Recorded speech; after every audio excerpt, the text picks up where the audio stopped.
KBND, depend on us. 11:10 KBND Radio News. Time is 5:05. And a very good Tuesday night. I'm Dave Adams.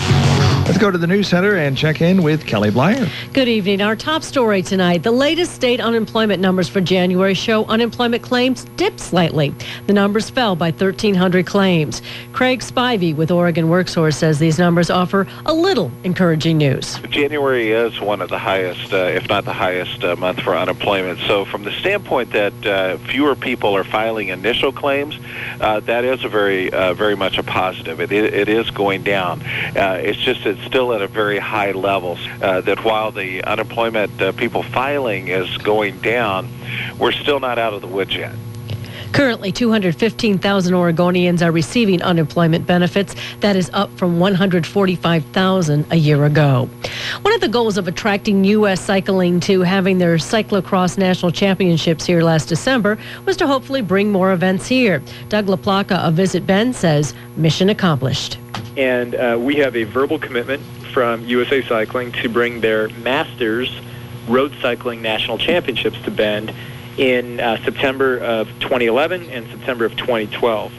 This is very exciting news, and it will be, from an economic impact standpoint, it will be the largest of the three different USA Cycling events that we've hosted. LaPlaca expects to ink a contract on the deal within the next week.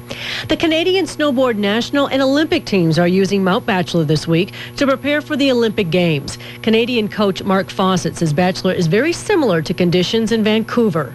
The biggest thing is this slope, Thunderbird, is very, very similar to the race hill at the games. Medium pitch to the entire slope, then bends to the right, exactly like the Cypress Hill does.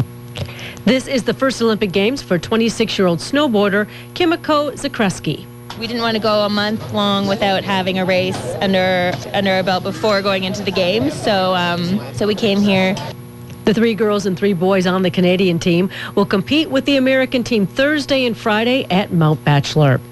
The Crook County community is once again trying to save Powell Butte Elementary. Last year, the community raised $279,000 to keep the school open, but now they're looking at turning it into a charter school. School board member Scott Cooper supports the idea. Well, at this point, I don't see that there's another alternative.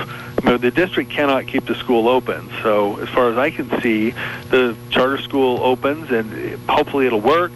There's certainly a lot of good people behind it and a lot of good thinking. The worst that happens is the charter school 2 or 3 years from now isn't successful, and we go back to where we would have been anyway. Prineville residents will get a chance to voice their opinion on Wednesday night, and the Crook County School Board will make a final decision next Monday night. Central Oregon's most famous sled dog musher is at it again. 24-year-old Rachel Sidoris is in Norway at the Femund race in Norway. Next year in the same race. This year she's following the race and supporting the guy that's going to act as her eyes next year, like Timmy Osmar does in the Iditarod. Rachel's father, Jerry, says his 24-year-old daughter plans on racing in the World Championships next year in Norway. Her plans for the 2012 also include trying to finish in the top 20 in the Iditarod and then in the fall qualifying for the Paralympics in London.